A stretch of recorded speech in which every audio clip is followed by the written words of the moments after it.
ఈరోజు వైశాఖ శుక్ల పంచమి తిథి ఉంది. ఈరోజు శంకర జయంతి, రామానుజ జయంతి. ఈ సందర్భంగా ఎలాంటి విధి విధానాలు పాటిస్తే సమస్త శుభ ఫలితాలు చేకూరతాయో, అలాగే జ్యోతిష శాస్త్ర ముహూర్త విభాగాన్ని అనుసరించి వివాహ సంబంధమైనటువంటి విషయాలలో ముహూర్తాలు ఏ విధంగా చూసుకోవాలో నేటి శుభం లాభం అనే శీర్షికన పరిశీలిద్దాం. ప్రధానంగా ఈరోజు వైశాఖ శుక్ల పంచమి తిథి ఉంది. దీన్ని శంకర జయంతి, రామానుజ జయంతిగా జరుపుకోవాలి. జగద్గురువులైనటువంటి ఆదిశంకరాచార్యుల వారు, రామానుజాచార్యుల వారు జన్మించిన రోజు కాబట్టి ఆ గురువులను మనస్సులో స్మరించుకోవటం, అలాగే మామిడి పండ్లు ఈరోజు ఎవరికైనా దానం ఇవ్వటం ద్వారా, పాదరక్షలు గొడుగు దానం ఇవ్వటం ద్వారా సమస్త శుభ ఫలితాలను సిద్ధింపజేసుకోవచ్చు. సకల గురుదేవుల అనుగ్రహానికి సులభంగా పాత్రలు కావచ్చు. అలాగే ఈరోజు దగ్గరలో ఉన్నటువంటి శంకర మఠానికి వెళ్ళి శంకరాచార్యుల వారిని దర్శనం చేసుకోవటం, జగద్గురువులైన ఆదిశంకరాచార్యుల వారు రచించినటువంటి స్తోత్రాలను పఠించడం లేదా శ్రవణం చేయటం ద్వారా విశేషమైన ప్రయోజనాలు చేకూరతాయి. అదేవిధంగా విశిష్టాద్వైతాన్ని దశ దిశలా వ్యాపింపజేసిన రామానుజాచార్యుల వారు రచించినటువంటి గ్రంథాలను ఈరోజు పూజించటము, రామానుజాచార్యుల వారిని స్మరించుకోవటం ద్వారా కూడా విశేషమైన శుభ ఫలితాలు సిద్ధింపజేసుకోవచ్చు. అలాగే ప్రధానంగా జ్యోతిష శాస్త్ర ముహూర్త విభాగంలో వివాహ సంబంధమైనటువంటి కార్యక్రమాలకు సంబంధించి ప్రత్యేకమైనటువంటి తిథివార నక్షత్రాలను అనుసరించినట్లయితే సమస్త శుభ ఫలితాలు చేకూరతాయి. ఎవరైనా సరే నిశ్చయ తాంబూలాలు తీసుకునేటప్పుడు, ఎంగేజ్మెంట్ చేసుకునేటప్పుడు జ్యోతిష శాస్త్రపరంగా కొన్ని ముఖ్యమైన నియమాలు తప్పకుండా పాటించాలి. నిశ్చయ తాంబూలాలు ఎవరైనా సరే ఆదివారము, బుధవారము, గురువారము, శనివారము ఈ 4 రోజుల్లో స్వీకరిస్తే సమస్త శుభ ఫలితాలు చేకూరతాయని జ్యోతిష శాస్త్రం చెప్తోంది. అలాగే తిథుల పరంగా విధియ, తదియ, పంచమి, సప్తమి, దశమి తిథులు అనుకూలమైన తిథులు. ఉభయ పక్షాల్లో అంటే శుక్లపక్షంలో కానీ బహుళపక్షంలో కానీ ఏకాదశి తిథి, త్రయోదశి తిథి కూడా నిశ్చయ తాంబూలాలు తీసుకోవటానికి అనుకూలం. పౌర్ణమి కూడా ఎంగేజ్మెంట్ చేసుకోవటానికి అనుకూలమైన తిథిగా చెప్పుకోవచ్చు. కొన్ని ప్రత్యేకమైన నక్షత్రాలు నిశ్చయ తాంబూలాలు తీసుకోవటానికి, ఎంగేజ్మెంట్ చేసుకోవటానికి బ్రహ్మాండంగా అనుకూలిస్తాయి. ఆ ప్రత్యేకమైనటువంటి నక్షత్రాలు ఏంటంటే అశ్విని నక్షత్రము, పుష్యమి నక్షత్రము, హస్తా నక్షత్రము, అనురాధ నక్షత్రం. ఈ నక్షత్రాలు ఉన్న రోజుల్లో ఎంగేజ్మెంట్ చేసుకుంటే మంచిది. అలాగే శ్రవణ నక్షత్రం, ధనిష్ఠా నక్షత్రం, శతభిష నక్షత్రం. ఈ నక్షత్రాలు కూడా ఎంగేజ్మెంట్కి చాలా అనుకూలమైనటువంటి నక్షత్రాలు.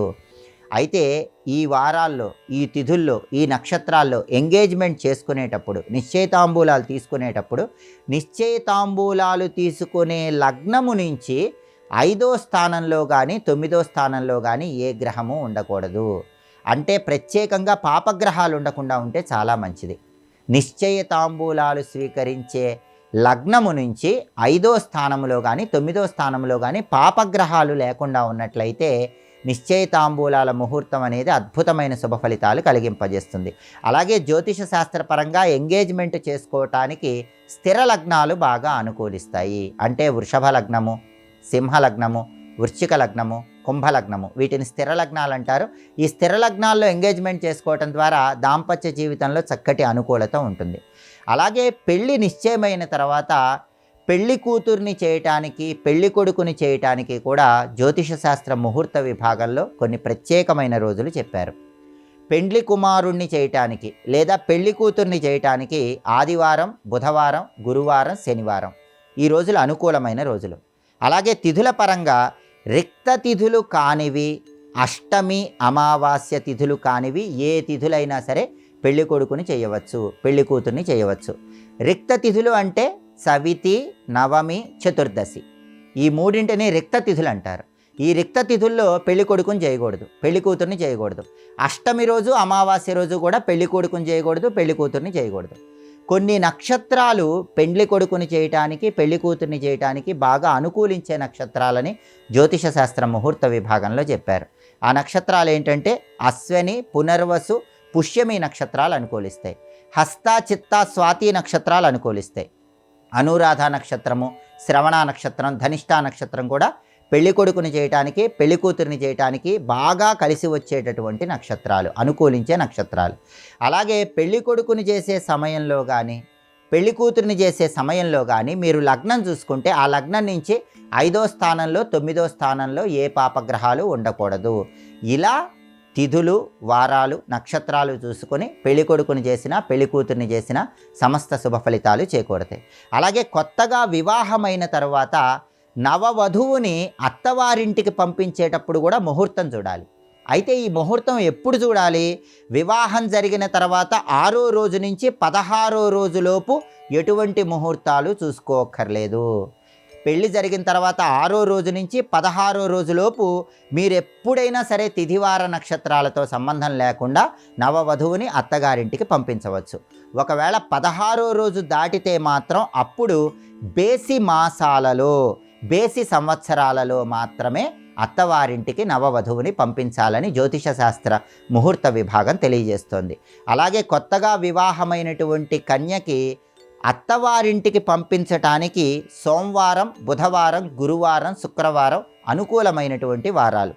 తిథుల పరంగా విదియ, తదియ, పంచమి, సప్తమి, దశమి, ఏకాదశి, త్రయోదశి తిథులు అనుకూలమైనటువంటి తిథులు. అలాగే నవవధువుని అత్తవారింటికి పంపించటానికి జ్యోతిష శాస్త్ర ముహూర్త విభాగంలో కొన్ని నక్షత్రాలు చెప్పారు. ఆ నక్షత్రాలు ఏంటంటే మృగశిర, చిత్త, ధనిష్ట నక్షత్రాలు అనుకూలం. హస్త, చిత్త, స్వాతి, అనురాధ, శ్రవణ నక్షత్రాలు అనుకూలం.